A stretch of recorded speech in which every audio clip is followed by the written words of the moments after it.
Has your health been covered up? Today, it's Revealing Wholeness with Dr. Troy Munson, presented to you by Infinity Whole Health.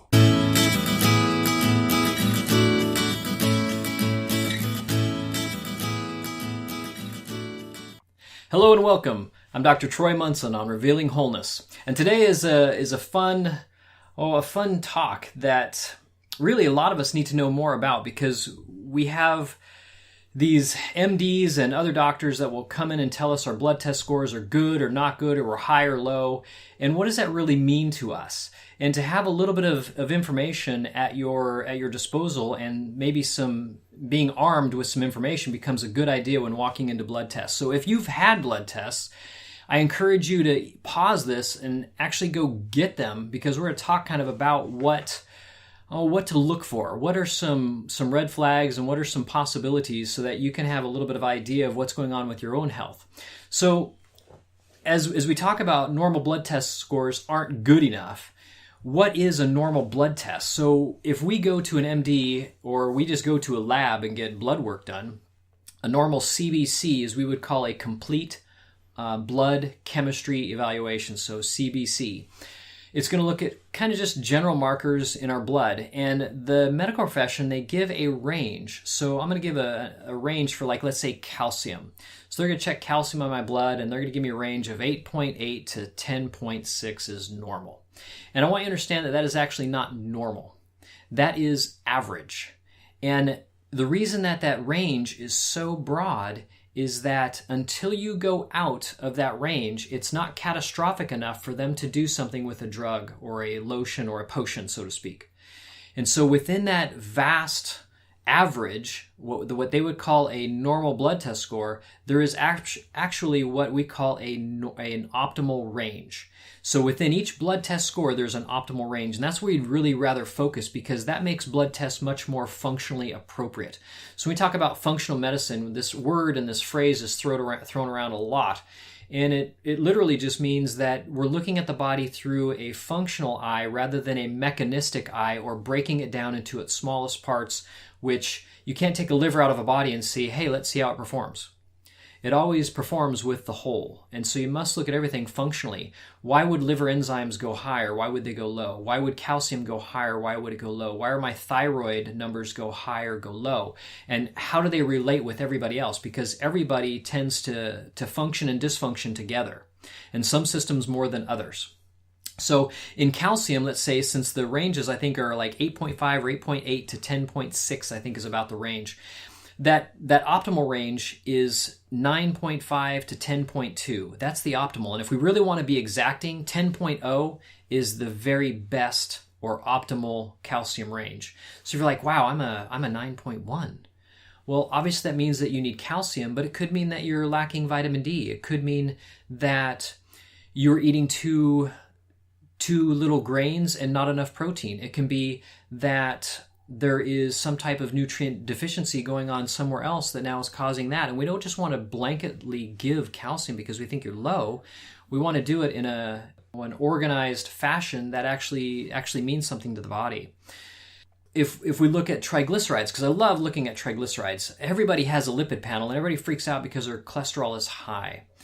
Cholesterol is vilified in our society, and I've already done many podcasts on cholesterol, so if you haven't heard those, please pull those. And you're going to hear me talk about triglycerides, but the triglyceride numbers are from 30 to 150, and the optimal range within that is actually 70 to 100.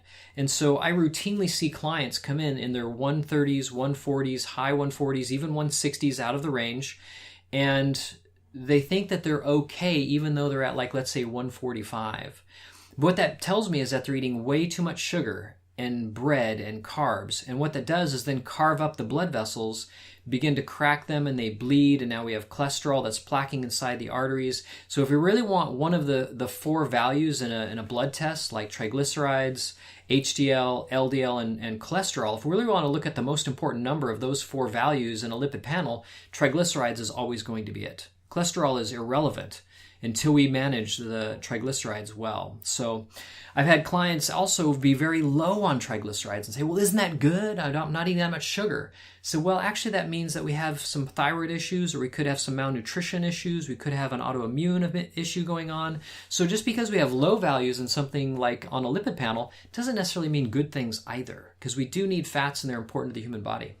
So for those of you that are really interested in knowing more about cholesterol and want to really get a handle on your health, and you've been told to go on a statin or some type of drug because your cholesterol is too high, in the end of January in 2019 coming up, I have a workshop that I'm doing at Total Wine on South Hill, just by Puyallup, Washington, and we're going to be doing a complete, really about an hour workshop on cholesterol, triglycerides, diet, HDL, LDL, how to read them, what they mean, everything. We're just going to dial it down and make sure that you have all the information that you can actually do something about your health and get better, because that's a huge one, cholesterols and triglycerides. So please join us for that. I'll have an announcement in about 2 weeks on the exact date. I can't reserve the room until January, so here we are in the middle end of December, and so we'll have that for you soon, so please be on the lookout for that. I want to talk about one more enzyme or blood test score, and that's liver enzymes.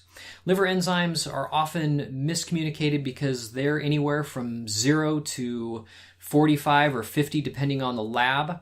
And the optimal range is right around 24, 25, 26, but we will allow from a 20 to 30 range. But I have people routinely come in with higher than average or normal liver enzymes, or lower than normal, and that they both mean something important, that your liver's not doing so well.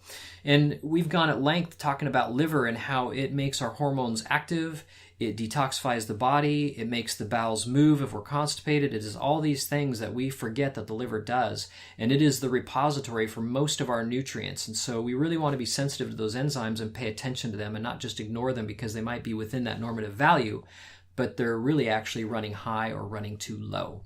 So hopefully that kind of gives you some ideas of blood tests and how to look at them. And if you have your test sitting in front of you, I'll just tell you that if you're on the upper end or lower end of that average range, those are numbers to be suspicious of. And if you have questions, by all means, email me, call my office. Happy to set up an appointment with you. Even if you're out of state, we can fax you information or email you information and have a conversation on the phone and manage you from afar and do quite well. So until next time, I'm Dr. Troy Munson on Revealing Wholeness.